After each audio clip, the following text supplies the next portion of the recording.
Hello everyone, I am Arpita. Welcome to room to geography. हमने start किया है question and answer of environmental geography. तो उसका एक सेट हमने पिछले वीडियो में डिस्कस किया है जिसमें 10 क्वेश्चन था। आज हम आए हैं सेट नंबर 2 लेके। इसमें भी 10 क्वेश्चन है एज शॉर्ट नोट, लाइक 2 और 3 मार्क्स ऐसे हो सकते हैं। आप इधर से एमसीक्यू भी बहुत सारे आपको मिल जाएगा, नहीं तो शॉर्ट नोट खत्म होने के बाद हम एमसीक्यू डिस्कस करेंगे। ठीक है, तो देखते हैं आज के 10 क्वेश्चन क्या क्या है। एट फर्स्ट है एज इफेक्ट और एज स्पीसीज।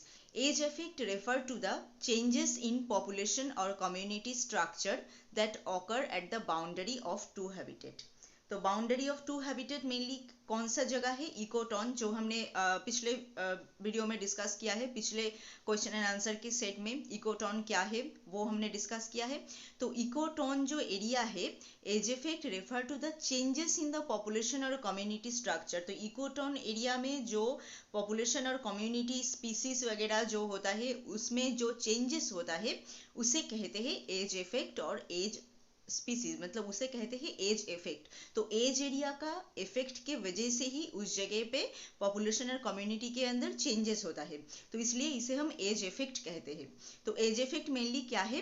पॉपुलेशन और कम्युनिटी स्ट्रक्चर में जो चेंजेस होता है मेनली किस जगह पे? इकोटोन एरिया पे। इकोटोन एरिया कौन सा एरिया है? दो हैबिटेट के बीच का जो एरिया है वो है इकोटोन एरिया, जहाँ पे दोनों हैबिटेट का ही कैरेक्टरिस्टिक्स उस जगह पे है। तो इसके वजह से पॉपुलेशन और कम्युनिटी स्ट्रक्चर में भी चेंजेस यहाँ पे होता है, तो उसे हम एज इफेक्ट कहते हैं। Sometimes the number of species and the population density of some of the species in the ecotone is much greater than either community. This is called age effect और age species.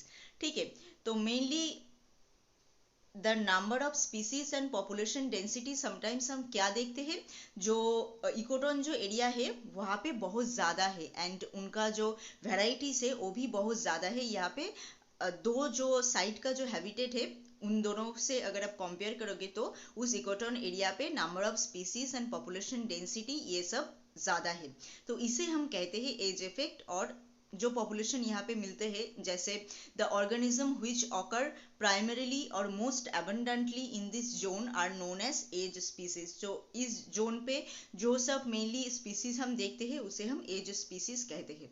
In the terrestrial ecosystem, age species is especially applicable to the bird. Terrestrial ecosystem पे mainly हम edge species नाम पे bird ही देखते हैं। The density of bird is greater in the ecotone between the forest and the desert. तो forest and desert area का बीच का जो इकोटोन एरिया है उस जगह पे हम देखते हैं सबसे ज़्यादा बार्ड।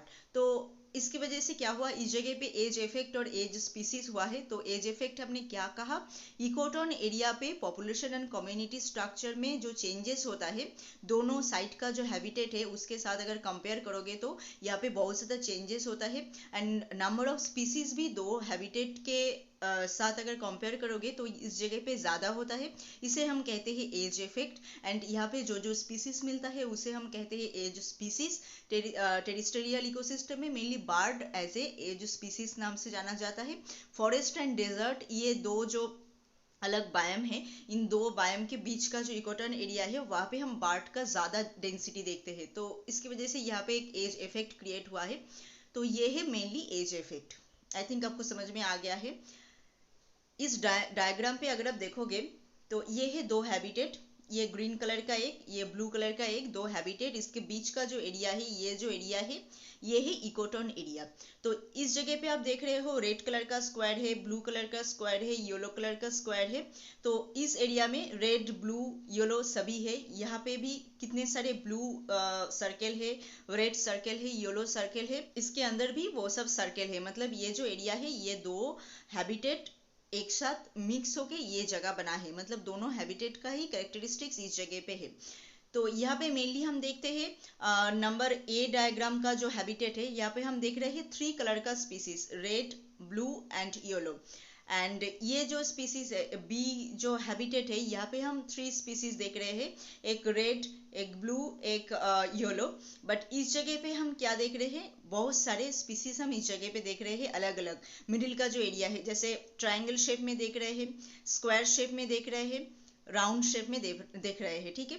तो इसके वजह से यहाँ पे क्या हुआ, ये जो एरिया है एज इफेक्ट का जो एरिया है, यहाँ पे एज इफेक्ट क्रिएट हुआ है एंड इसकी वजह से दो जो साइट का जो हैबिटेट है उससे ज़्यादा कम्युनिटी पॉपुलेशन इस जगह पे है, ज़्यादा वेराइटी हम इस जगह पे देख रहे हैं। हमने अभी यही कहा एज इफेक्ट यही है।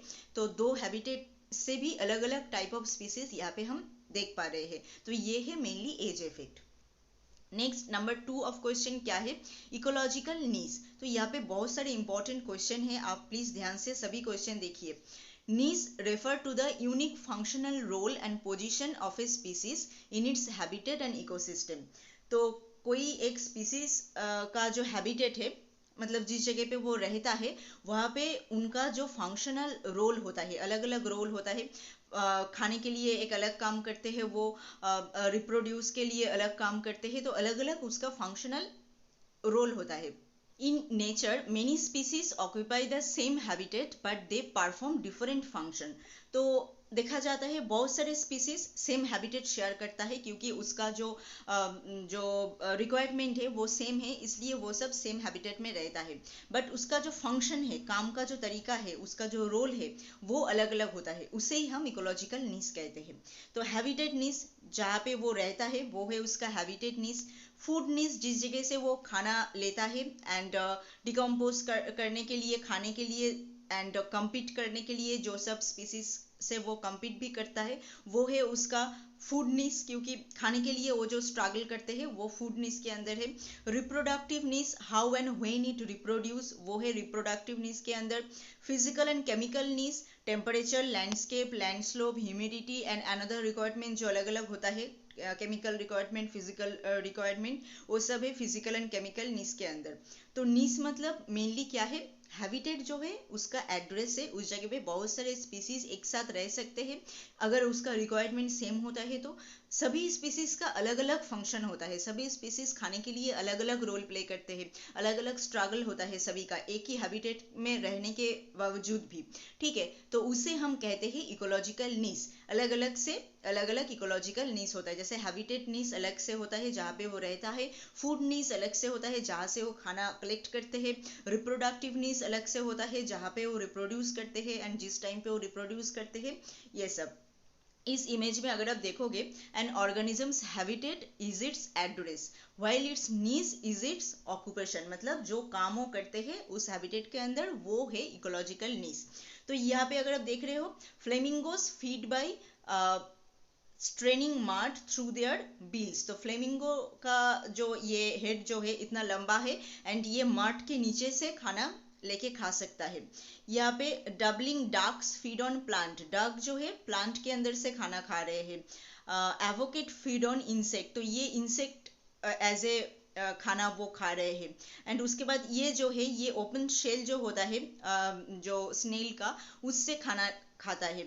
And plovers Hunt for small insect, ये स्मॉल इंसेक्ट से खाना मतलब उसका खाना खाता है। तो ये सब जो है एक ही हैबिटेट में रहता है, एक ही जगह पे, बट इसका जो खाने का जो जगह है वो अलग अलग है, तरीका अलग अलग है, स्ट्रगल अलग अलग है, मतलब इसका ऑक्यूपेशन जो है अलग अलग है। तो यही है इकोलॉजिकल नीड्स। नेक्स्ट क्या है, difference between habitat and needs. Habitat of a species is like its address, हमने पहले ही कहा है एड्रेस है habitat, and needs can be thought of as its profession. Needs mainly इसका प्रोफेशन, इसका रोल जो है, activities and responses specific to the species. Many species share habitat, बहुत सारे स्पीसीज एक साथ हैबिटेट में रह सकता है। A niches is unique for a species, तो सभी स्पीसीज का नीड्स जो है, काम जो है वो अलग अलग होता है। No two species in a habitat can have the same needs, दोनों जो स्पीसीज होता है उसका हैबिटेट सेम हो सकता है बट नीड्स सेम नहीं हो सकता है।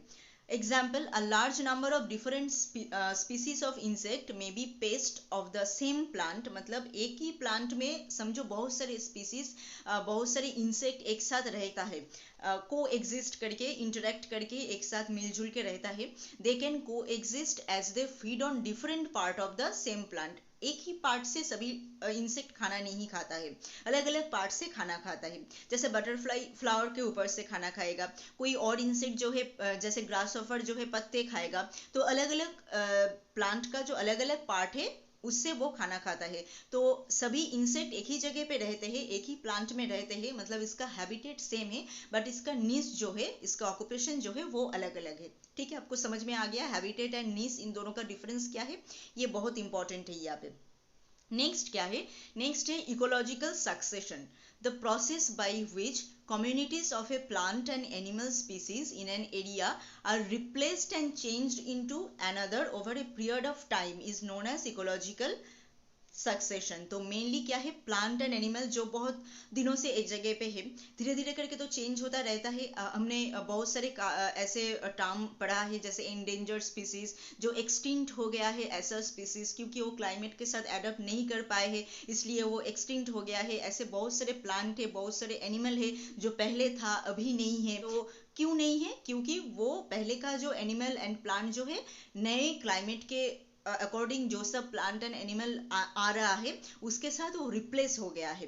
तो इसे हम कहते हैं इकोलॉजिकल सक्सेशन। मतलब कोई एक प्लांट एंड एनिमल स्पीसीज का जो कम्युनिटी है, कोई एक अदर जो प्लांट एंड एनिमल है उसके साथ टाइम के over a period of time, obviously time एक बहुत बड़ा फैक्ट है, टाइम के अकॉर्डिंग ही क्लाइमेट चेंज होता है, वेदर चेंज होता है, हमारे पूरे अर्थ चेंज हो रहे हैं, इसके अकॉर्डिंग प्लांट का भी एडप्शन करना ज़रूरी है, क्लाइमेट के साथ साथ एनिमल को भी अलग से एडप्शन की ज़रूरत है। क्लाइमेट के साथ साथ जो प्लांट एंड एनिमल एडप्ट कर पाते हैं वो रह जाते हैं, जो नहीं कर पाते हैं वो एक्सटिंक्ट हो जाते हैं। तो ये जो रिप्लेसमेंट का जो प्रोसेस है इसे हम कहते हैं ecological succession. Succession is a universal process of directional change in vegetation और एन इकोलॉजिकल टाइम स्केल। तो ये मेनली डायरेक्शनल चेंज है, ये चेंज एक डायरेक्शन में होता है, सर्कुलर में नहीं होता है, क्योंकि पहले जो था वो चेंज होके एक बनेगा, वो चेंज होके फिर से और एक बनेगा, डायरेक्शन में होगा। सर्कुलर में ऐसे नहीं होगा कि फिर से वो आ सकता है पहले का वो चीज़, ऐसा नहीं होता है। Succession occur due to large scale change, obviously ये बहुत बड़ा चेंज होता है, छोटा मोटा चेंज यहाँ पे नहीं होता है। The process involve a progressive series of changes with one community replacing another until a stable mature climax community development। यहाँ पे बहुत सारे स्टेजेस है, जिस स्टेजेस के थ्रू ये चेंजेस होता है। एक ही धक्के में मतलब एक प्लांट से और एक प्लांट नहीं बन जाता है, बहुत ज़्यादा टाइम लगता है। टाइम के अकॉर्डिंग धीरे धीरे उनमें बहुत सारे स्टेजेस मतलब आते हैं एंड उसके बाद जाके वो चेंज होता है। ठीक है, the first plant to colonize an area is called pioneer community. Pioneer community, जो फर्स्ट प्लान होता है कोई एक एरिया में बनता है वो है pioneer community. And final stage में जो सक्सेशन होता है वो है क्लाइमेक्स कम्युनिटी। तो क्लाइमेक्स कम्युनिटी में जो प्लांट और एनिमल जो बनता है वो ही stable, mature and more complex होता है एंड लॉन्ग लास्टिंग होता है। एंड ये बहुत टाइम तक चलता है जब तक फिर से क्लाइमेट अलग से चेंज ना हो एंड वो धीरे धीरे बहुत सारे प्रोसेस के अंदर से नहीं जा रहे हो, तब तक वो चलता रहता है। तो सबसे पहले चेंजेस होके जो एरिया पे बनते हैं वो है पायनियर कम्युनिटी एंड बिल्कुल लास्ट में जाके बनते हैं क्लाइमेक्स कम्युनिटी। यहाँ पे अगर आप देखोगे इस इमेज में, सबसे पहले क्या था, पृथ्वी में ये रॉक था, रॉक उसके बाद वो धीरे धीरे स्मॉल पार्ट में डिवाइड हुआ है, वहाँ पे ग्रासेस वगैरह, फ्लावर वगैरह ये सब हुआ है। उसके बाद ये शार्व, ये कॉनिफरस, ये सब जो मतलब ट्रीज है, ये सब पाइन ट्रीज ये सब बना है। उसके बाद जाके shade tolerance trees such as oak, hickory ये सब बना है, क्योंकि शेड टॉलरेंस की ज़रूरत है, क्योंकि इस टाइम पे क्या हो रहा है, सनलाइट बहुत ज़्यादा बढ़ गया है, तो शेडेड ऐसे ट्री की ज़रूरत है, तो इसलिए पाइन से ऐसा ट्री बनना स्टार्ट हुआ है। तो ये है सक्सेशन, मतलब टाइम के over a period of time and climate, weather, इन सब के थ्रू जो चेंजेस होता है, जो ए प्लांट एंड एनिमल जो रिप्लेस होता है, उसे हम कहते हैं सक्सेशन। आई थिंक ये क्वेश्चन आपको समझ में आया है, ये बहुत ही इंपॉर्टेंट एक क्वेश्चन है। नेक्स्ट क्या है, नंबर 5 क्वेश्चन है, trophic level energy flow through an ecosystem. Trophic level क्या है? A tropic level is the representation of energy flow in an ecosystem. Trophic level mainly ecosystem का जो एनर्जी फ्लो है वो ही मतलब रिप्रेजेंट करता है। The trophic level of an organism is the position it occupies in A food chain. A food chain हम discuss करेंगे इसके बाद। तो फूड चेन में जो पोजीशन है कोई एक ऑर्गेनिज्म का, वही है ट्रॉपिक लेवल।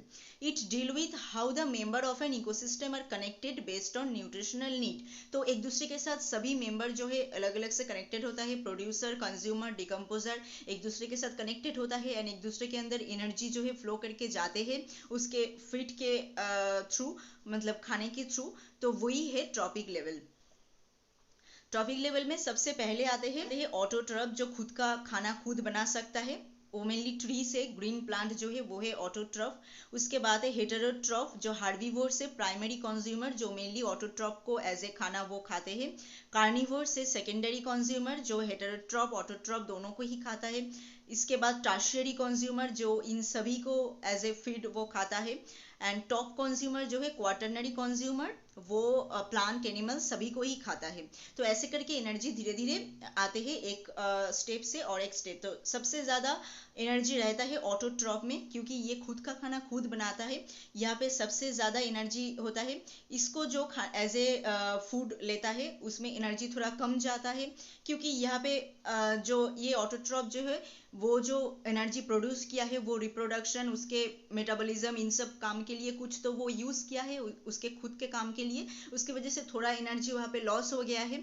तो जो बचा कुचा जो एनर्जी है वो हर्बीवोर्स में जाएगा। तो हर्बीवोर्स उस एनर्जी का कुछ पार्ट अपने काम के लिए यूज़ करेगा, मेटाबॉलिज्म, रेस्पिरेशन, इन सब काम के लिए यूज़ करेगा। तो उसके बाद थोड़ा एनर्जी वो यूज़ कर लेगा, तो उनसे नेक्स्ट स्टेप में जब एनर्जी जाएगा उससे भी कम जाएगा। ऐसे करके बिल्कुल लास्ट स्टेप में सबसे कम एनर्जी जाता है। तो ये जो ट्रॉपिक लेवल है ये दिखने में कुछ ऐसा होता है, मानो ये एरिया है ऑटोट्रॉफ जिसमें सबसे ज़्यादा एनर्जी होता है।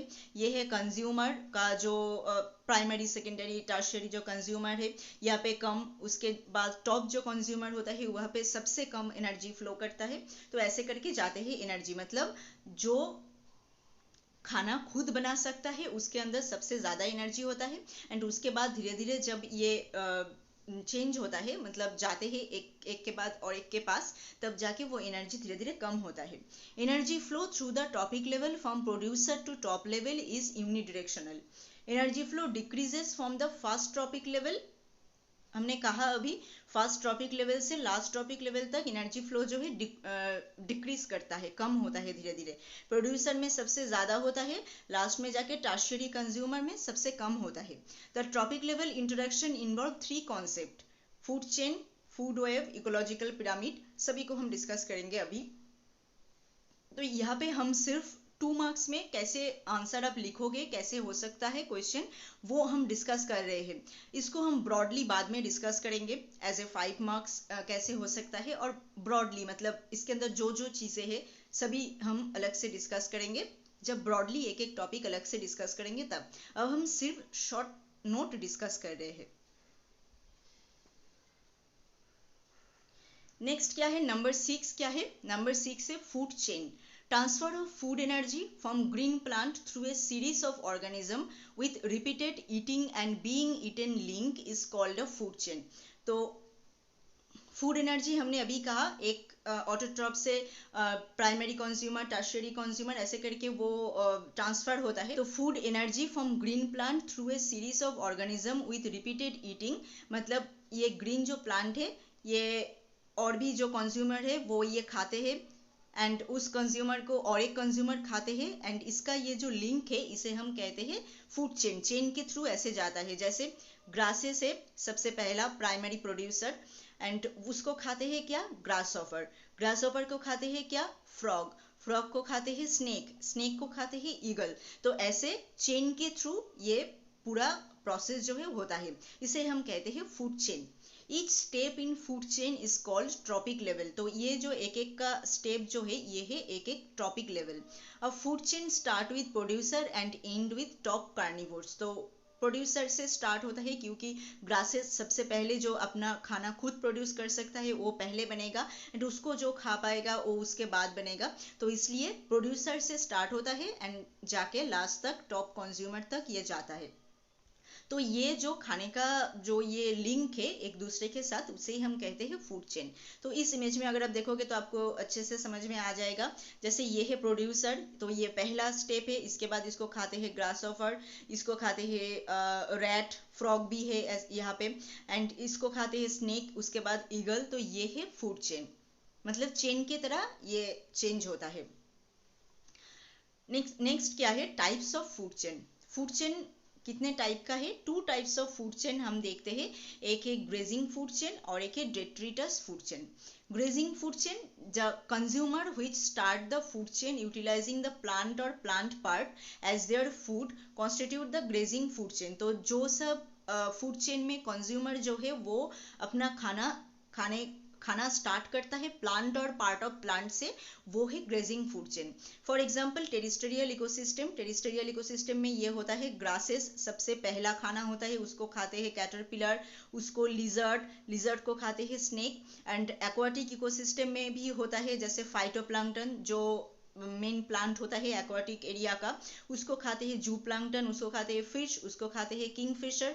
तो ऐसे करके ये चलता है। तो ग्रेजिंग फूड चेन का मेन क्या है, जो स्टार्ट होता है, कंज्यूमर जो खाना स्टार्ट करता है वो स्टार्ट होता है प्लांट और प्लांट पार्ट से, ठीक है। तो पहला यहाँ पे स्टेप होगा प्लांट, जैसे यहाँ पे ग्रासेस हुआ है, एक्वाटिक इकोसिस्टम में फाइटोप्लैंक्टन हुआ है, तो उसे हम कहेंगे grazing food chain. And detritus food chain क्या है, this type of food chain start from organic matter और डेड और decaying animal and plant bodies from the grazing food chain. तो ग्रेजिंग फूड चेन हो गया, उसके बाद जो एनिमल प्लांट बॉडीज जो रहता है वो जो मर जाता है, जब डेड हो जाता है, ऑर्गेनिक मैटर बन जाता है, तो उसको जो एज ए फूड अपना खाना एज ए फूड उसको जो लेता है वो होता है detritus food chain. Dead organic matter और detritus feeding organism are called detritivores. तो डेड ऑर्गेनिक मैटर को जो खाते हैं उसे हम कहते हैं डेट्रीवोर्स और decomposer. Detritivores are eaten by predator, detritivores जो खाते हैं predator. In an aquatic ecosystem the grazing food chain is major conduit for energy flow. Aquatic ecosystem में मेनली हम ग्रेजिंग फूड चेन देखते हैं, मतलब पहले फाइटोप्लैंक्टन होता है, उसको खाते हैं जू प्लैंक्टन, उसको खाते हैं फिश, उसको खाते हैं किंगफिशर। इन ए टेरिस्टेरियल इकोसिस्टम हम डेट्रिटस फूड चेन देखते हैं, बहुत ज़्यादा एनर्जी फ्लो होता है डेट्रिटस फूड चेन से, क्योंकि यहाँ पे ग्रेजिंग फूड चेन का जो प्लांट एनिमल होता है वो उसका जो डेड ऑर्गेनिक मैटर है उसको खाते हैं ये डेट्रिटस एंड उसको खाते हैं प्रेडेटर। तो यहाँ से एनर्जी बहुत ज़्यादा गेन होता है डेट्रिटस फूड चेन में, मेनली टेरिस्टेरियल इकोसिस्टम में। तो हमने फूड चेन क्या क्या देखा, एक ग्रेजिंग फूड चेन मतलब जहाँ पे खाना स्टार्ट होता है प्लांट और प्लांट पार्ट से, कंज्यूमर खाना स्टार्ट करते हैं। डेट्रिटस फूड चेन में जो डेड ऑर्गेनिक मैटर होता है वहाँ से खाना स्टार्ट होता है। तो ये दो है इसका डिफरेंस। तो टेरिस्टेरियल इकोसिस्टम में ज़्यादातर एनर्जी फ्लो होता है डेट्रिटस फूड चेन से, एक्वाटिक इकोसिस्टम में ज़्यादातर एनर्जी फ्लो होता है ग्रेजिंग फूड चेन से। यहाँ पे अगर आप देखोगे इमेज में, जैसे डेट्रिटस फूड चेन है, ये जो डेड ऑर्गेनिक मैटर है इसको खाते हैं ये आर्थ ओम है, उसको खाते हैं ये रेड वगैरह, ये सेकेंडरी डेट्रिटस है। एंड ये ग्रेजिंग फूड चेन है, ये कैबेज का लीव है, ये है प्लांट और प्लांट पार्ट्स, इसको खाते हैं कैटरपिलर, इसको खाते हैं जो बार्ड होता है वो खाते हैं।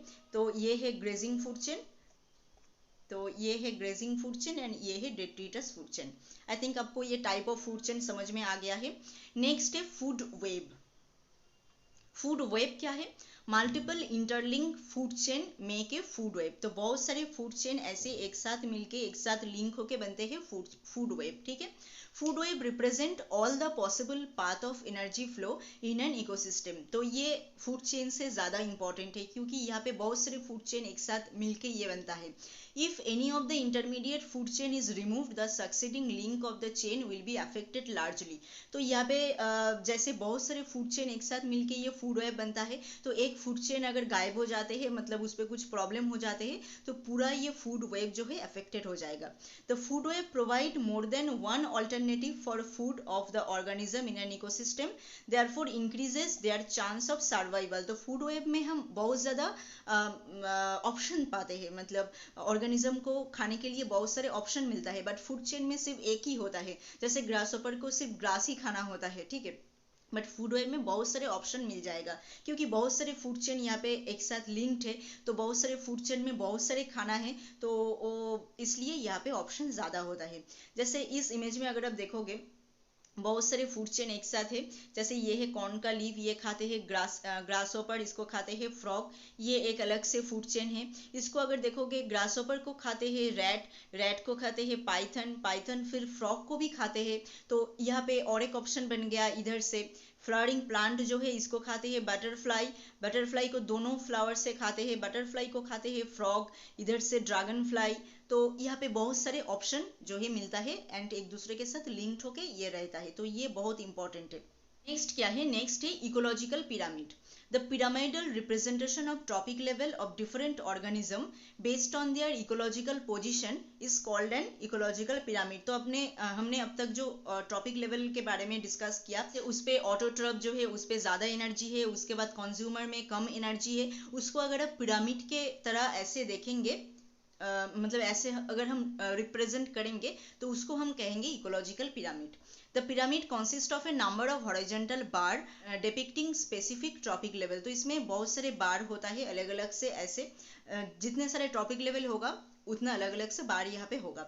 The length of each bar represent the total number of biomass और energy at each trophic level in an ecosystem. इसका जो लेंथ होता है ये मेनली रिप्रेजेंट करता है क्या, कितना नंबर ऑफ जो इंडिविजुअल और ऑर्गेनिज्म है यहाँ पे जिस ट्रॉपिक लेवल पे ज़्यादा होगा उसका लेंथ ज़्यादा होगा, जिस पे कम होगा उसका कम होगा। यहाँ पे अगर आप देखोगे तो सबसे नीचे है ऑटोट्रफ। तो ऑटोट्रफ ग्रासेस प्लांट है जो सबसे ज़्यादा होता है, तो इसलिए इसका लेंथ ज़्यादा हुआ है। प्राइमरी जो कंज्यूमर होगा वो उससे कम होगा, इसलिए उसका लेंथ कम हुआ है। The food producer from the base of the pyramid and the top carnivore from the tip. तो सबसे नीचे होता है जो फूड प्रोड्यूसर, मेनली ऑटोट्रफ जो ट्रीज वगैरह होता है, एंड सबके ऊपर होता है टॉप कार्निवर जो सबसे लास्ट का जो है, तो वो है सबसे टॉप एरिया में।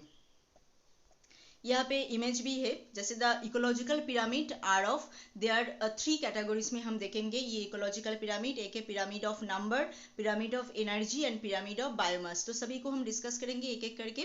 तो प्रोड्यूसर जो है वो सबसे नीचे होता है इस पिरामिड में, एंड टॉप जो कंज्यूमर है वो सबसे ऊपर होता है। प्रोड्यूसर ज़्यादा है हमारे पास इसलिए इसका लेंथ ज़्यादा है, प्राइमरी कंज्यूमर उससे कम है इसलिए इसका लेंथ उससे कम है, सेकेंडरी कंज्यूमर उससे भी कम है, इसका लेंथ इसलिए उससे भी कम है।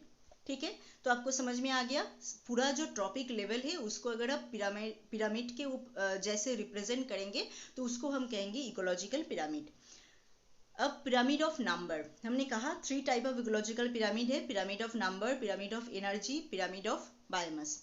तो यहाँ पे 10 क्वेश्चन हमारा खत्म होता है। तो पिरामिड ऑफ नंबर जो है लास्ट क्वेश्चन है। Energy, pyramid of energy, pyramid of biomass वो हम नेक्स्ट वीडियो में डिस्कस करेंगे। Pyramid of number represent the total number of individual of different species eight each trophic level. तो यहाँ पे जो पिरामिड बनेगा, यहाँ पे जो बार होगा, यहाँ पे बार का लेंथ क्या डिसाइड करेगा, कितना नंबर ऑफ इंडिविजुअल और स्पीसीज है यहाँ पे। Depending upon the size of the pyramid of number may not always be upright, can be completely inverted। तो ये upright अपराइट जो पिरामिड है ऐसे भी हो सकते हैं, और इन्वर्टेड पिरामिड ऐसे भी हो सकते हैं। ठीक है, 2 टाइप के हो सकते हैं। It is very difficult to count all the organism in a pyramid of number, so that pyramid of number does not completely define the trophic structure for an ecosystem. तो ये ऑब्वियसली ये difficult काम है। हर जो topic level है, सभी topic level में कितना ऑर्गेनिज्म है उसको काउंट करना ये बहुत डिफिकल्ट काम है। तो इसलिए ये ठीक मतलब कॉम्प्लीटली टॉपिक स्ट्रक्चर जो है वो इधर से नहीं मिलता है, वो मिलता है पिरामिड ऑफ बायोमास से, पिरामिड ऑफ एनर्जी से। तो यहाँ पे 2 type of number of pyramid हमने देखा। एक है अपराइट नंबर ऑफ पिरामिड जिसका ऐसा होता है पिरामिड, एंड इन्वर्टेड पिरामिड जो है ऐसा होता है। तो अपराइट में क्या है, in this pyramid number of individual is decreased from lower level to higher trophic level. तो नंबर ऑफ जो इंडिविजुअल है लोअर से हायर में ये कम होता है। This type of pyramid can be seen in the grassland ecosystem, pond ecosystem. इस सब इकोसिस्टम में हम देखेंगे, क्योंकि ग्रासलैंड इकोसिस्टम में जो ग्रासेस है वो बहुत ज़्यादा होता है, कंज्यूमर के साथ अगर कंपेयर करोगे तो पॉन्ड इकोसिस्टम में भी सेम, जो फाइटोप्लैंक्टन होता है वो बहुत ज़्यादा होता है, फिश, किंगफिशर ये कम होता है धीरे धीरे, तो इसलिए ये अपराइट पिरामिड के अंदर है। And inverted pyramid of number है, in this pyramid the number of individual is increased from lower level to higher trophic level.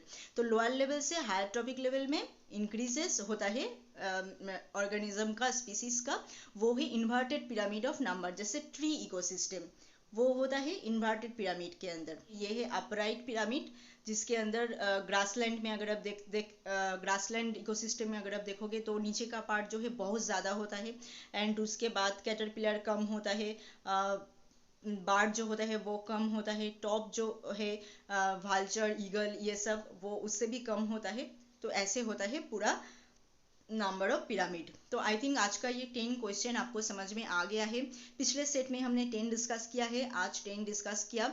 Next set में हम और एक 10 क्वेश्चन डिस्कस करेंगे, ठीक है, इसके बाद का। तो आई थिंक आज का ये पार्ट आपको समझ में आ गया है। तो मिलते हैं और एक नए वीडियो में और एक नए टॉपिक के साथ। Thank you.